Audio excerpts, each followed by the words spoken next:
இந்த நொடிக்காக தான் காத்திருக்கிறோம் நாங்கள். தர்மத்தாயின் தவ புதல்வரே, தமிழக வெற்றி கழகத்தின் தலைவா, தலைவா வா, தலைமை ஏற்க வா, தலைமை உரைத்தா. தமிழக வெற்றி கழகத்தின் தலைவர் வேலூரில் இதோ உங்கள் முன்னால்.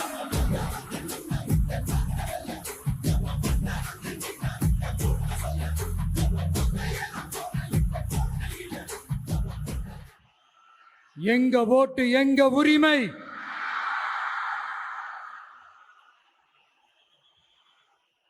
எங்களை யாரும் விலைக்கு வாங்க முடியாது.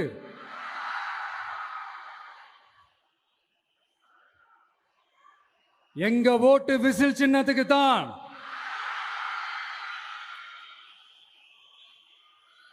யாரையும் நம்பி ஏமாற மாட்டோம். எங்க வார்த்தையிலிருந்து மாற மாட்டோம். இது நிஜம். தேங்க்யூ.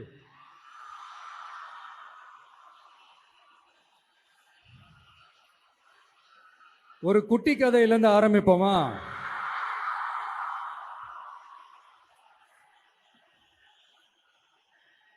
ஒரு பெரிய ஊரு, ஒரு 4 ரோடு ஜாயிண்ட் ஆகிற மாதிரி ஒரு ஜங்ஷன், ஒரு பிஸியான ஏரியா, ஆள் நடமாட்டம் அதிகமாக இருக்கக்கூடிய ஒரு ஏரியா. அங்கே சென்டரில் ஒரு முரட்டு ஜல்லிக்கட்டு காலை ஒன்று நின்றுட்டு இருக்குது. காலில் மண்ணை வீசிக்கிட்டு சீறிக்கிட்டு அப்படியே நின்றுட்டு இருக்குது. யாருமே பக்கத்தில் போக முடியல. அந்த இடம் ஒரு கேஷுவலாக மாறணும் அப்படின்னா அந்த காளையை அடக்கி அமைதி ஆக்கினா தான் மறுபடியும் ஒரு பேக் டு நார்மல் சுச்சுவேஷனுக்கு அந்த இடம் மாறும். அந்த ஊரில் இருக்கிற ஒரு சில பேருக்கு மட்டும்தான் அந்த காளை அடங்கும். அவங்க யாருமே அங்கே இல்லை. ஆனால் அந்த க்ரௌடில் இருந்த ஒரு சில பேர், ஆல்ரெடி அந்த காளையை அடக்கணங்களோட இருந்த ஒரு சில பேர், எங்களுக்கு இல்லாத அனுபவமா? நாங்க பார்க்காத காளையா, நாங்க பார்க்காத மாடா, நாங்க போய் அடக்குறோம்னு சொல்லிட்டு உள்ள போறாங்க. ஒருத்தராலையும் அந்த காளையை தொடக்கூட முடியல. எல்லாரையும் அடிச்சு வீசி தூக்கி போட்டுருச்சு. இப்ப என்னடா பண்றது அப்படின்னு பார்க்கும்போது அந்த கூட்டத்தை விலக்கிட்டு ஒரு சின்ன பையன் ஒரு என்ட்ரி ஒன்று கொடுக்குறான்.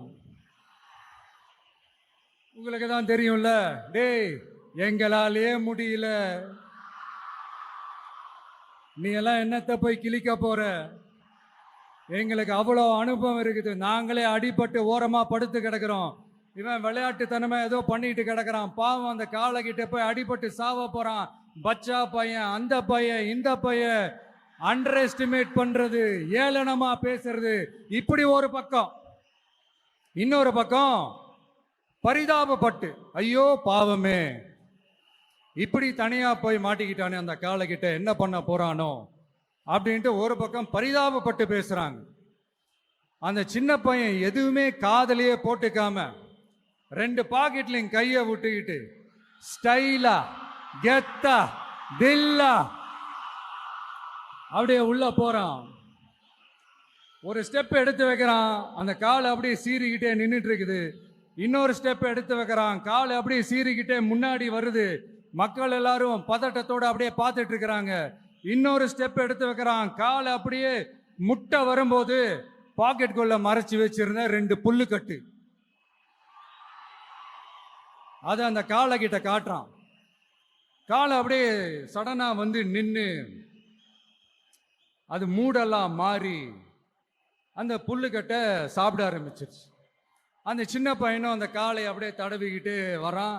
காளையும் பக்கத்தில் ஒரு குழந்தை மாதிரி நடந்து வந்துக்கிட்டு வருது. பக்கத்தில் இருந்த ஒரு வயல்வெளியில் அந்த காளையை மேய விட்டுட்டு வரான். மக்கள் எல்லாரும் அந்த பையனை ஆச்சரியமாக பார்க்குறாங்க. அந்த அடிபட்டு கிடந்த அந்த அனுபவசாலிங்க தலைய தொங்க போட்டு நின்னுட்டு இருக்கிறாங்க. ஏன்னா பேசின பேச்சு அப்படி.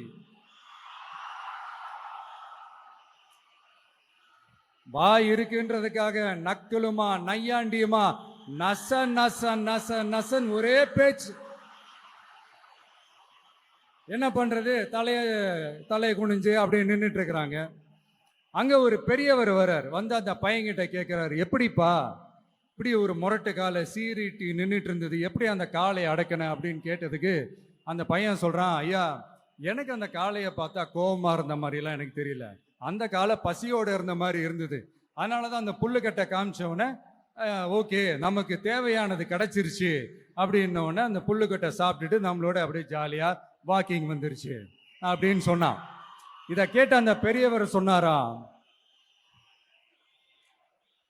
இந்த சின்னவங்க பெரியவங்க அனுபவம் இருக்கிறவங்க அனுபவம் இல்லாதவங்க இதெல்லாம் விஷயமே கிடையாது. யாரா இருந்தாலும் அந்த சூழலுக்கு ஏற்ற மாதிரி அந்த சிச்சுவேஷனுக்கு தகுந்த மாதிரி என்ன பண்ணி அந்த ப்ராப்ளமை சால்வ் பண்றான், ஏது பண்ணி அந்த ப்ராப்ளமை சால்வ் பண்றான், அதுதான் விஷயமே, அதுதான் மேட்ரு. ஸோ நீ சூப்பர்ப்பா, என்ன ப்ராப்ளம் வந்தாலும் நீ சால்வ் பண்ணிடுவ அப்படின்னு முதுகில் தட்டி கொடுத்துட்டு அந்த பெரியவர் போறார். இப்போ அந்த கதையில அந்த முரட்டு ஜல்லிக்கட்டு காலை தான் நம்ம தமிழ்நாட்டு அரசியல் களம். அந்த பெரியவர் தான் நம்ம தமிழக மக்கள். அந்த பாக்கெட்டுக்குள்ள ஸ்டைலா தில்லா கெத்தா ஒருத்தன் உள்ள வந்தான் பாருங்க, அவன்தான்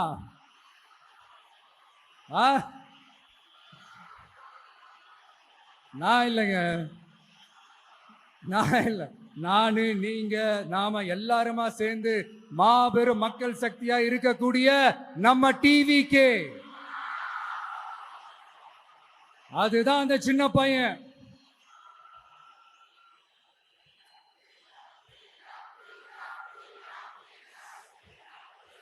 தேங்க்யூ தேங்க்யூ தேங்க்யூ.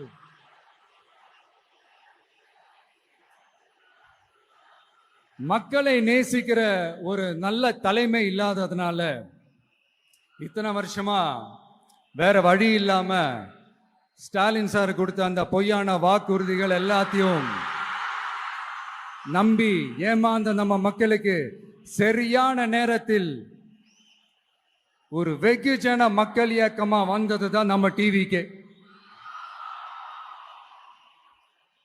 அந்த முரட்டு ஜல்லிக்கட்டு கால கதை ஏன் சொன்னோம், எதுக்கு சொன்னோம், யார் யாருக்கெல்லாம் சொன்னோங்கிறது புரிய வேண்டியவங்களுக்கு புரியும்னு நினைக்கிறேன்.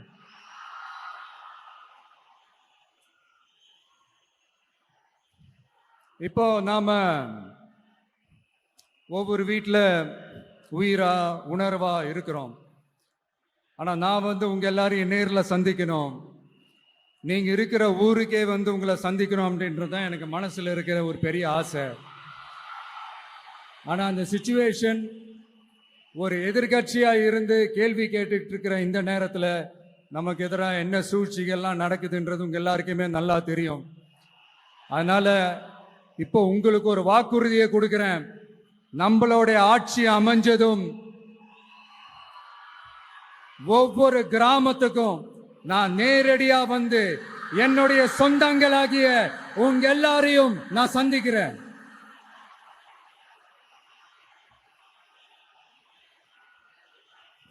கொஞ்ச நாளைக்கு முன்னாடி நம்ம ஸ்டாலின் சார் ஒரு உருட்டு ஒன்று உருட்டினாரு, நீங்க கேள்விப்பட்டிருப்பீங்க.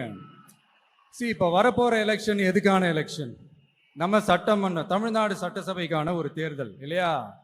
இதே தமிழ்நாட்டுக்கும் டெல்லிக்குமான ஒரு எலெக்ஷன் அப்படின்னு சொல்றாங்க.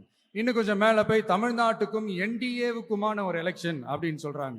என்ன சார், டெல்லியில ஏதாவது நிக்க போறீங்களா? அப்புறம் ஏன் தமிழ்நாட்டுக்கும் டெல்லிக்குமான ஒரு எலெக்ஷன் சொல்றீங்க? அப்புறம் இது ஏதாவது பார்லிமெண்ட் எலெக்ஷனா, பிரதமர் பதவிக்கு ஏதாவது போட்டி போடுறீங்களா? அப்புறம் ஏன் அதை தமிழ்நாட்டுக்கும் என்டிஏவுக்குமான ஒரு எலெக்ஷன் சொல்றீங்க? எங்களுக்கு புரியலையே சார், இது என்ன லாஜிக்னு எங்களுக்கு புரியலையே. எந்த எலெக்ஷனை எப்படி டீல் பண்ணணும், எப்படி ஹேண்டில் பண்ணணும்ன்றது நம்ம தமிழ்நாட்டு மக்களுக்கு தெளிவா தெரியும். நம்ம தமிழ்நாட்டு மக்கள் மாதிரி ஒரு தெளிவான மக்களை நீங்க பார்க்கவே முடியாது. சூப்பர் கிளாரிட்டியோட சூப்பர் மக்கள் சார் நம்ம மக்கள். இந்த போருக்கு போறதுக்கு முன்னாடி தான் இந்த படை பரிவாரங்களோட போவாங்கன்னு கேள்விப்பட்டிருக்கிறேன். ஆனா நீங்க என்னடானா இந்த ஒண்ணுத்துக்கும் உதவாத இந்த பால் டப்பாவை உருட்டிக்கிட்டு இருக்கீங்களே சார். உண்மையிலே இந்த எலெக்ஷன் எதுக்கான எலெக்ஷன் சொல்லட்டுமா? தமிழ்நாட்டு மக்களுக்கும் ஊழலுக்கும் நடக்கிற போர், தமிழ்நாட்டு மக்களுக்கும் லஞ்சத்துக்கும் நடக்கிற போர், தமிழ்நாட்டு மக்களுக்கும் இந்த நிர்வாகத்தை சரியா செய்யாத இந்த திமுக அரசுக்கும் நடக்கிற போர், அதாவது தமிழ்நாட்டு மக்களுக்கும் உங்க ஆட்சிக்கும் நடக்கிற போர், தமிழ்நாட்டு மக்களுக்கும் ஸ்டாலின் சாருக்கும் நடக்கிற போர். இன்னும் சுருக்கமா சொல்லணும்னா விஜய்க்கும் ஸ்டாலின் சாருக்கும் நடக்கிற போர்.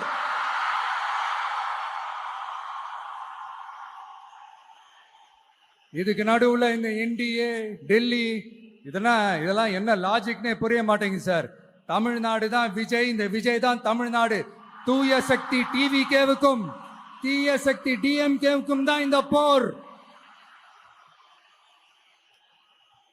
இப்படி உக்கிரமா இருக்கிற இந்த போர்ல மறுபடியும் ஒண்ணுத்துக்கும் உதவாத இந்த பால் டப்பாவை உருட்டிக்கிட்டு இன்னொரு காமெடி வேற. அது என்னடானா அவரோட ஆட்சியில தான் தமிழ்நாடு சூப்பர் ஸ்டார் மாநிலமா இருக்குதான். கரெக்ட், தமிழ்நாடு சூப்பர் ஸ்டார் மாநிலம் தான். காமராஜர் அவர்கள் டைம்ல, அண்ணா அவர்கள் டைம்ல, எம்ஜிஆர் அவர்களோட ஆட்சியில.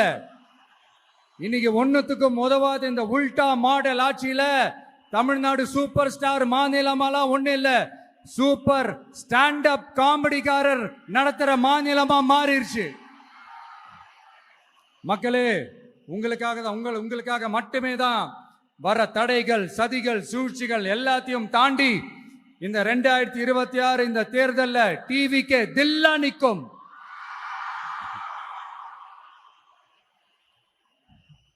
இதுவரைக்கும் நடந்த எலெக்ஷன் வேற, இப்ப நடக்க போற எலெக்ஷன் வேற. ஒவ்வொரு 5 இயர்ஸுக்கும் நடக்கிற எலெக்ஷன் மாதிரி இதை நினைச்சிடாதீங்க. 50 வருஷத்துக்கு ஒரு வாட்டி நடக்க போற ஒரு எலெக்ஷன் மாதிரி இது. அதிசய எலெக்ஷன். ஒரு எலெக்ஷன்ல அவங்களோட எதிரிகளை தான் எதிர்ப்பாங்க, அப்படிதான் எதிர்ப்பாங்க, அதுதான் யதார்த்தமும் கூட. ஆனா இந்த எலெக்ஷன்ல தான் ஒட்டுமொத்தமா எல்லாருமா சேர்ந்து ஒருத்தனை எதிர்க்கிறாங்க. ஒட்டுமொத்தமா எல்லாருமா சேர்ந்து இந்த விஜயை எதிர்க்கிறாங்க. ஏன்னா இந்த விஜய் ஊழலை எதிர்க்கிறான், லஞ்சத்தை எதிர்க்கிறான், மக்களோட மக்களா நிக்கிறான். அந்த மக்கள் அவன் கூட நிக்கிறாங்க. அந்த காண்டு எப்படி? அந்த காண்டு தான் ஒட்டுமொத்தமா எல்லாருமா சேர்ந்து ஒருத்தனை எதிர்க்க காரணம். நீங்க எப்படி வேணா எதிர்த்துக்கங்க, ஆனா போட்டி 2 பேருக்கு நடுவுல தான். ஒண்ணு இன்னொன்னு.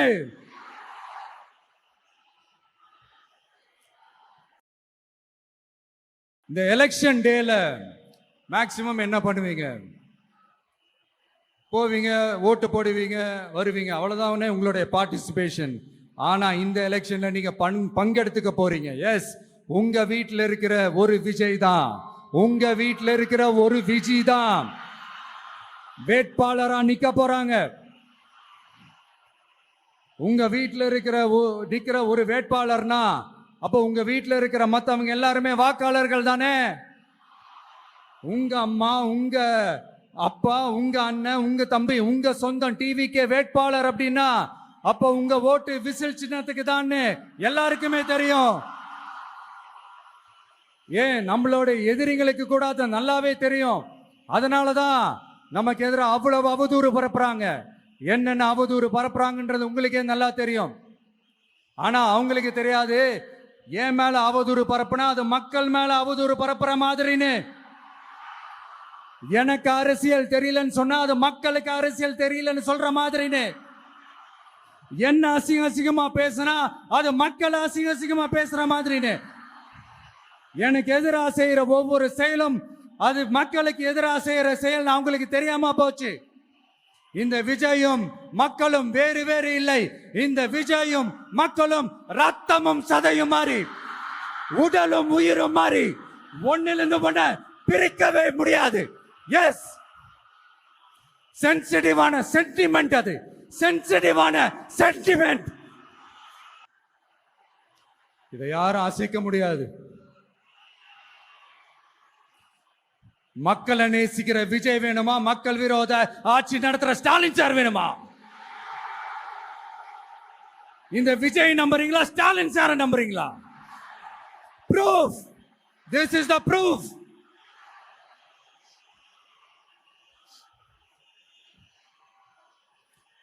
இந்த தீய சக்தி, ஊழல் சக்தி, இதெல்லாம் ஏன் சொல்றோம், எதுக்கு சொல்றோம், யாரை சொல்றோன்றதெல்லாம் மக்களுக்கு தெளிவா தெரியும்.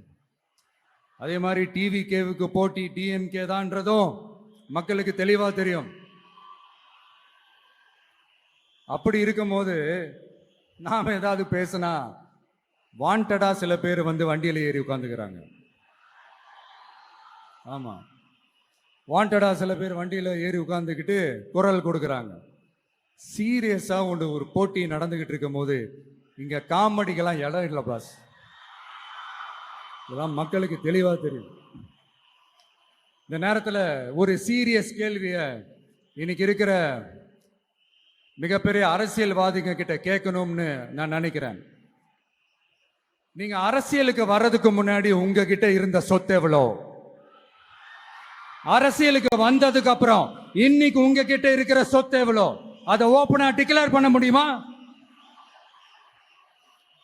அப்படி வந்த காசெல்லாம் என்னென்ன தொழில் செஞ்சு வந்துச்சு, என்ன வேலை செஞ்சு வந்துச்சு, உண்மையிலே நீங்க உழைச்சி சம்பாதிச்ச காசா, இல்ல ஆட்சி அதிகாரத்துக்கு வந்ததுக்கு அப்புறம் ஆட்டைய போட்ட காசா? இதெல்லாம் ஓபனா டிக்ளேர் பண்ண முடியுமா? இதெல்லாம் நம்ம கேட்டா எல்லா ஊழல்வாதிகளும் ஒன்னா சேர்ந்து நம்ம மேல சேத்தவாரி வீசுவாங்க. அதை பத்தியெல்லாம் நமக்கு கவலை இல்லை. ஏன்னா நாம யாருன்னு மக்களுக்கு நல்லாவே தெரியும். எனக்கு ஒரு புது ஃப்ரெண்ட், புது நண்பர் ஒருத்தர் கிடைச்சிருக்காரு. யார் தெரியுமா? தெரியாதா? முதல்வர் அவர்கள் தான். இப்போ ஒரு நிருபர் ஒருத்தர் கேட்ட கேள்விக்கு எனக்கு எதிரிகள்லாம் யாரும் இல்லை, அவங்க எல்லாருமே எனக்கு நண்பர்கள் தான் அப்படின்னு சொன்னாங்களே. அப்படி நாங்கெல்லாம் உங்களுக்கு நண்பர்கள்னா அப்புறம் ஏன் சார் கரூர் விஷயத்துல ஏன் மேல பழி தூக்கி போட்டீங்க?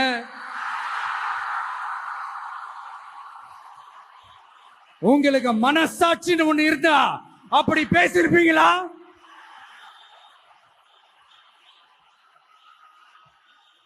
அப்படி நாங்கெல்லாம் உங்களுக்கு நண்பர்கள்னா ஒரு ஈவெண்ட், ஒரு ஃபங்க்ஷன் நடத்துறதுக்கு ஒரு இடமோ ஒரு பர்மிஷனோ ஏன் கொடுக்க மாட்டேன்றீங்க? எல்லாத்தையும் நீங்களே பண்ணிட்டு போற போக்குல அப்படியே பொய்களா அடிச்சு விட்டுக்கிட்டு இருக்கீங்க. உங்களோட உண்மையான நண்பர்கள் யாருன்னு சொல்லட்டுமா? லஞ்சம், ஊழல், அரசியல் ஆதாயம், இதெல்லாம் தான் உங்களோட உண்மையான நண்பர்கள். பர்சனலா நீங்க எப்படி வேணா இருந்துக்கங்க சார், நமக்கு அதை பத்தி கவலை இல்லை, நமக்கு அது அவசியமும் இல்லை. ஆனா உங்க ஆட்சி தான் தப்பான ஆட்சி, தமிழ்நாட்டுக்கு தேவையில்லாத ஆட்சி. கொஞ்ச நாளைக்கு முன்னாடி கற்பனையா ஒரு விஷயம் ஒன்று சொன்னேன். இந்த முதல்வர் கூட விசில் சின்னத்துக்கு தான் வாக்களிப்பாரு அப்படின்ட்டு கற்பனையா ஒன்று சொன்னேன். ஆனா இன்னைக்கு நிஜமாவே நமக்கு ஆதரவா ஒரு கோஷத்தை எழுப்பியிருக்கிறாங்க. அது என்ன தெரியுமா? எங்க வாக்கு சாவடி வெற்றி வாக்கு சாவடியா. அதுக்கு அர்த்தம் என்ன தெரியுமா? எங்க வாக்கு சாவடி விஜய் வாக்கு சாவடின்னு அர்த்தம்.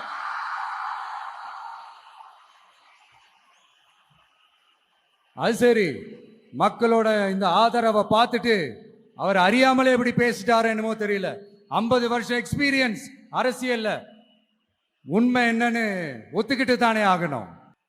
ஜனநாயகம்ங்கிறது பெரும்பான்மை ஆட்சி அதிகாரம் சார்ந்தது மட்டும் இல்ல, சிறுபான்மை மக்களின் உரிமைகள் உணர்வுகளும் புனிதம்னு நினைச்சு அதையெல்லாம் காப்பதற்கு பெயர் தான் ஜனநாயகம்னு 1963 அறிஞர் அண்ணா பார்லிமெண்ட்ல பேசினதை நாம இங்க சொல்றது ரொம்ப பொருத்தமா இருக்கும். அறிஞர் அண்ணா சொன்னதுதான் டிவிகேவோட நிலைப்பாடும். இந்த ஸ்டாண்ட்ல நாம 100% உறுதியா இருப்போம். யாருக்காகவும் எதுக்காகவும் இதுல சமரசமே கிடையாது. மதச்சார்பற்ற சமூக நீதி தன்மை தான் நம்ம அடிப்படை கொள்கைகள் ஒண்ணு, அதுல எந்த மாற்றமும் எப்பவும் கிடையாது. ஆனா இதெல்லாம் மறந்துட்டு எப்படியாவது எதையாவது செஞ்சு ஓட்டு வாங்குறதுக்காகவே இங்க சில பேர் இருக்கிறாங்க. அவங்கள மாதிரி நமக்கு அப்படி சில பிரச்சனைகள்ல எரியற நெருப்புல எண்ணெய ஊத்துற எண்ணமே இல்ல. இங்க சில அரசியல் கட்சிகளும் சில அரசியல் தலைவர்களும் ஒரு சில நேரங்களில் அமைதியா இருந்தாலே போதும், ஒரு பிரச்சனையும் வராது. இப்போ கரண்ட்ல இருக்கிற சில பிரச்சனைக்கு வருவோம். இந்த கரண்ட் பிரச்சனைக்கு வருவோம்.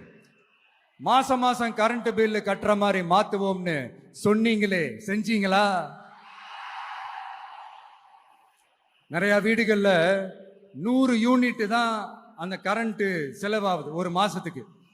மாசம் மாசம் நீங்க அந்த பில்லு கொடுத்தீங்கன்னா அவங்களுக்கு அது ஃப்ரீ ஆயிடும். அவங்க அந்த காசை கட்ட தேவையே இல்லை.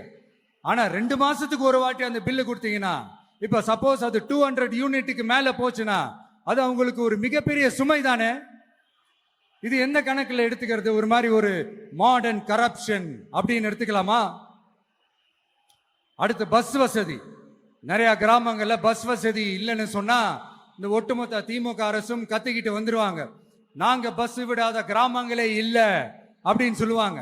அப்படி அது உண்மை அப்படின்னா முதல்வர் அவர்கள் கிட்ட நம்ம தங்கச்சி ஒருத்தவங்க ஒரு கேள்வி கேட்டாங்களே, எங்க ஊருக்கு ஒரு மினி பஸ் ஆவது விடுங்க சார் அப்படின்னு கேட்டாங்களே, அது எந்த கணக்குல எடுத்துக்கிறது? நிறைய மலை கிராமங்கள்ல பஸ் வசதி இல்ல, நிறைய மலை கிராமங்கள்ல ஹாஸ்பிட்டல் வசதி இல்ல. இது ரெண்டுமே எவ்வளவு முக்கியமான ஒரு விஷயங்கள். பஸ் வசதியும் ஹாஸ்பிட்டல் வசதியும் இல்லாததுனால வீட்டிலேயே பிரசவம் பார்க்கிற அந்த ஆபத்து இருக்குதுன்னு எவ்வளவு நியூஸ் பார்க்கிறோம். இதெல்லாம் எந்த கணக்குல சேர்த்துக்கிறது? அடுத்து இது எல்லா மீட்டிங்லயும் பேசுறதுதான், பெண்களுக்கு பாதுகாப்பு நம்பர் 1 இருக்குது தமிழ்நாட்டில் அப்படின்னு சொல்றாங்க. அப்புறம் அது என்ன, வி சேஃப் மாடலா? பெண்கள் என்ன சொல்றாங்க தெரியுமா? அது வி சேஃப் மாடல் இல்ல, வி ஆர் நாட் சேஃப் மாடல்னு சொல்றாங்க. இப்படி இருக்கிறப்போ தமிழ்நாட்டில் எங்க போனாலும் பெண்களுக்கு பாதுகாப்பு அப்படியே கொட்டி கிடக்குதான். இப்படி சொன்னா எப்படி சார்? கேட்கிறவங்க என்ன கேசரி சாப்பிடுறாங்கன்னு நினைச்சீங்களா? அடுத்து இந்த சட்டம் ஒழுங்கு, அது காணாம போய் ரொம்ப நாள் ஆச்சு. இவன் வேற, இந்த விஜய் வேற, எங்க போனாலும் இந்த மக்கள் கிட்ட இந்த சட்டம் ஒழுங்கை பத்தி பேசி ஞாபகப்படுத்திக்கிட்டே இருக்கான்னு முதல்வர் அவர்கள் அவங்க கூட இருக்கிறவங்க கிட்ட எல்லாம் சங்கடப்பட்டாராம். நாம் என்ன பண்றது? நாம தான் தமிழ்நாட்டோட விசில் ப்ளோயர் ஆச்சே. நாம எப்படி சைலண்டா இருக்க முடியும்? நாமளும் கேள்வியா கேட்கிறோம், ஆனா பதில்லாம் வந்த மாதிரியே தெரியல. இருந்தா தானே வர்றதுக்கு, வச்சுக்கிட்டா வஞ்சனை பண்றாரு. 5 வருஷமா பதிலே சொல்லாம அப்படியே கடந்து வந்துட்டாரு. ஆனா இனிமே அப்பெல்லாம் இருக்க முடியாது, பதில் சொல்லி ஆகணும். மக்களே, இந்த தீய சக்தி, இந்த அட்ராசிட்டிய ஒரு எண்டு கார்டு போடணும் அப்படின்னா அவங்கள சுவிட்ச் ஆஃப் பண்றது தான் ஒரே சொல்யூஷன். அதுக்கான ரிமோட் தான் வரப்போற எலெக்ஷன். அந்த ரிமோட்ல நீங்க அழுத்த வேண்டியது ஒரே ஒரு ஆப்ஷன், அதுதான் நம்ம விசில் சின்னத்தோட பட்டன். இத 4 விஷயத்தை நீங்க செஞ்சாலே போதும். ஒவ்வொரு இவிஎம் மிஷின்லயும் விசில் சின்னத்துக்கு நேரா இருக்கிற அந்த பட்டனை பச்சக்கு பச்சக்கு பச்சக்குன்னு ஒரு அழுத்துங்க. எப்படி? அவ்வளவுதான். நாம காஞ்சிபுரத்துல பேசும்போது நம்மளுடைய விஷன் என்னன்னு சொன்னோம். இப்ப அதனுடைய கண்டினியூஷனா சில விஷயங்கள் இங்க நான் சொல்லணும்னு ஆசைப்படுறேன். இப்பவும் சொல்றேன், உறுதியா சொல்றேன், சத்தியமா சொல்றேன். பெண்கள், பெண் குழந்தைகள், ஆண் குழந்தைகள் பாதுகாப்பு நம்ம ஆட்சியில நம்பர் 1 இருக்கும். சட்டம் ஒழுங்கு ரொம்ப ரொம்ப ஸ்ட்ரிக்டா இருக்கும். அரசு பள்ளிக்கூடங்களும் கல்லூரிகளும் முதல் தரமா இருக்கும். போட்டி தேர்வுகளுக்குன்னு லட்சங்களை கொட்டி தனி கோச்சிங் சென்டர் போய் படிக்க அவசியமே இருக்காது. ஏன்னா கவர்மெண்ட் ஸ்கூல், காலேஜ் சிலபஸே போட்டி தேர்வுகளை ஈஸியா சந்திக்கிற வகையில் அந்த ஸ்டாண்டர்டுக்கு ஏத்த மாதிரி அமைக்கப்படும். உயர்நிலை பள்ளி பாடத்திட்டங்களிலேயே அடிப்படை அரசியல் சாசன சட்டம் சேர்க்கப்படும். மாநில மற்றும் ஒன்றிய அரசு அலுவலகங்கள் வங்கிகளின் செயல்பாடுகள் மற்றும் அவற்றை அணுகும் முறை குறித்து மாணவர்களுக்கு தெளிவான புரிதலை ஏற்படுத்தும் வகையில் தேர்வுகள் அற்ற செயல்முறை பாடமாக கற்பிக்கப்படும். இந்தியா முழுக்க உள்ள ஒன்றிய அரசு சார்ந்த கல்வி நிலையங்கள் மற்றும் அதன் சேர்க்கை அட்மிஷன் குறித்து புரிதலும் தெளிவும் மாணவர்களுக்கு உருவாக்கப்படும். அனைத்து அரசு பள்ளிகளிலும் பெண் குழந்தைகளுக்கு சுத்தமான, சுகாதாரமான மற்றும் தரமான கதவுகள் பொருத்தப்பட்ட ரெஸ்ட் ரூம்கள் அமைப்பது உறுதி செய்யப்படும். போதைப் பொருட்கள் இல்லாத தமிழகம் உருவாக்கப்படும்.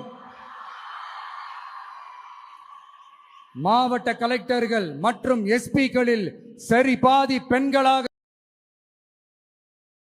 இருக்கும்படி செய்வோம். மலை கிராமங்களில் அரசு ஆரம்ப சுகாதார நிலையங்கள் பிரசவம் பார்க்கும் வசதியுடன் அமைக்கப்படும்.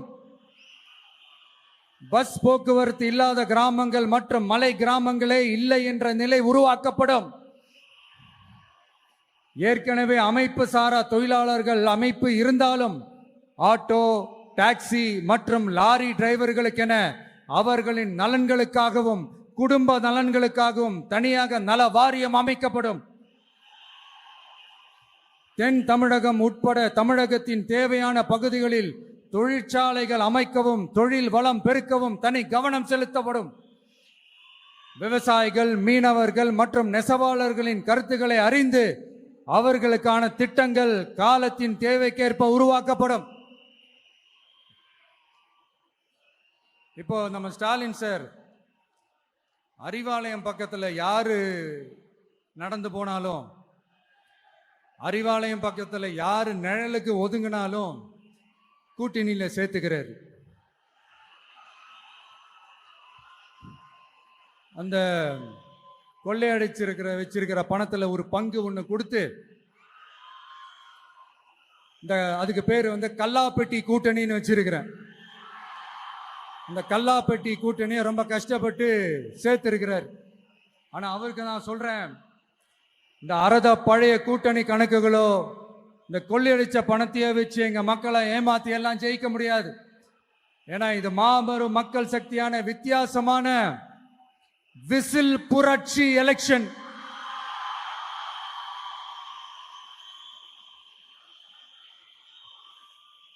உங்களோட நான் இருக்கேன், நம்மளோட நம்ம மக்கள் இருக்கிறாங்க. இதுக்கு மேல என்ன வேணும்? கான்பிடென்டா இருங்க, நல்லதே நடக்கும், வெற்றி நிச்சயம். மீண்டும் சந்திக்கும் வரை நன்றி, வணக்கம்.